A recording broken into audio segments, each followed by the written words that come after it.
Good routines can really help both teachers and pupils. When they're in place, classrooms work better and everyone has more time for learning. And when teachers set up routines, they have a great opportunity to build a culture and environment that will help their pupils to learn. So routines are a brilliant place to start.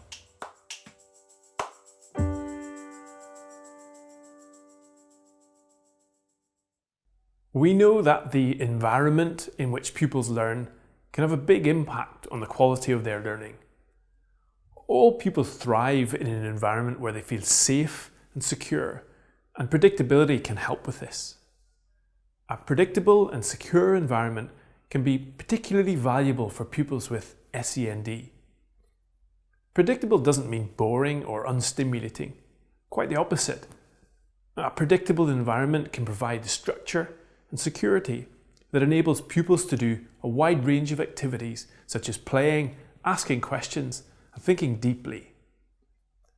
All of these can benefit learning. Teachers can use routines to build a secure environment. Where there are good routines in place, pupils know what they should and shouldn't do, which helps them to succeed. It also tends to reduce negative behaviour. And when everyone sticks to the routines, the classroom can feel predictable and safe. Good routines also free up more time for learning. We know that doing the same thing over time can help us to become more fluent in it. And once we do something fluently, it means we are drawing on information in our long-term memory, which frees up space in our working memory. This should help pupils to pay attention to what they are learning. In order to establish routines, teachers need to plan, teach, and constantly reinforce routines with their pupils. In the first instance, teachers need to think carefully about the most important routines that they need and then plan how they will establish them. Typical classroom routines include how pupils enter and exit the classroom, how materials are handed out, how pupils move from one space in the room to another, how they respond to questions, and the routines for paired and group talk. These are things that pupils do all the time, so it's worth creating a routine for them. When planning a routine, it's useful to consider what the pupils should be doing, what resources they might need, and what the teacher should be doing. Once teachers have thought through their routines, they need to explicitly teach them to pupils and get all their pupils to practice and repeat them. When doing so, it is important that their instructions are specific, sequential, and manageable. You might also discuss why the routine is there and how it can help pupils to achieve important classroom values. And when a routine is in place, teachers need to help it stay in place by clearly reminding pupils of what they need to do.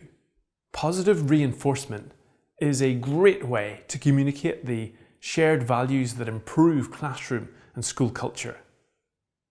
For example, teachers might reinforce the entry routine by thanking a pupil who walks into the classroom calmly, or acknowledge a pupil who gets started with their work straight away. We can't assume that pupils will know what this culture is. As key role models, teachers have to tell them and show them. All of this may take time to get right, and you may need to revisit routines across the year. But it is time and energy that is well worth investing in. Great classroom routines help to create a space where all pupils can learn. A key routine that teachers might want to think about is how their pupils will enter their classroom. In a moment, we are going to look at an entry routine. As you watch, pay particular attention to the following.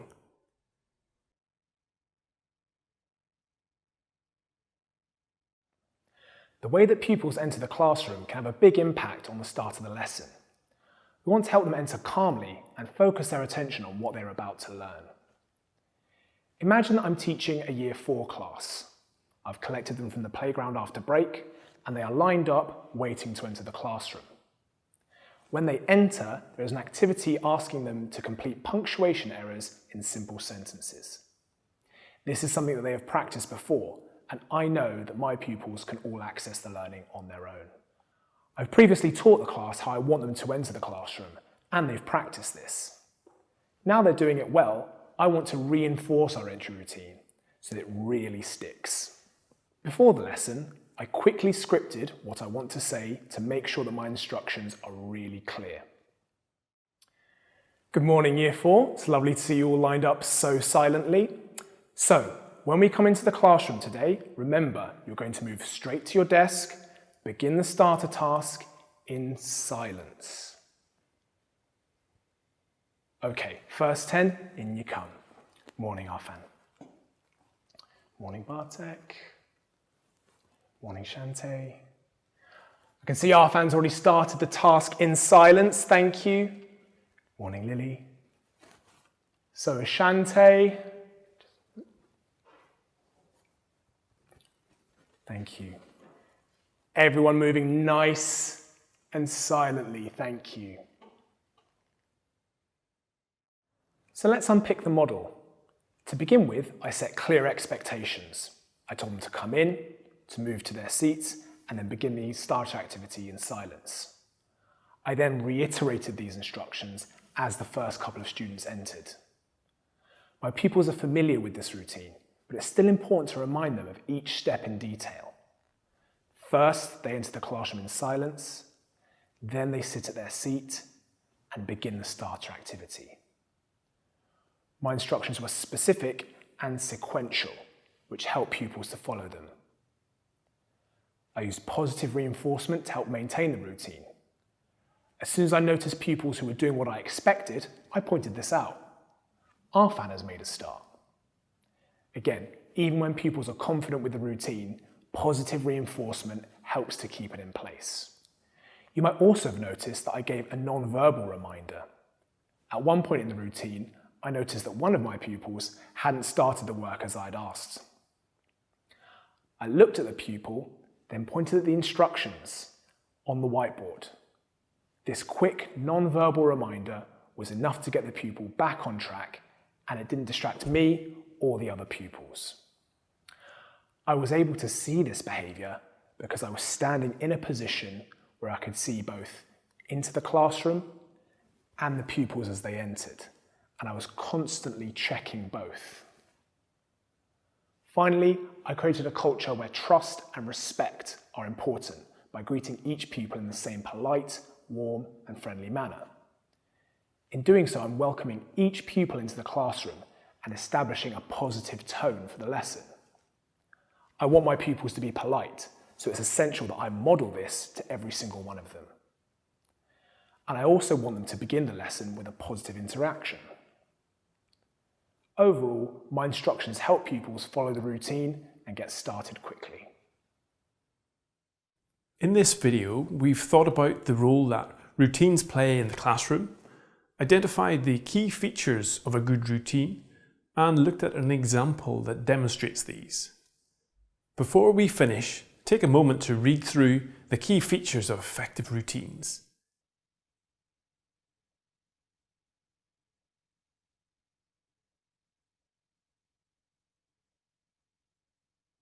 Which of these ideas do you currently recognise from your school setting?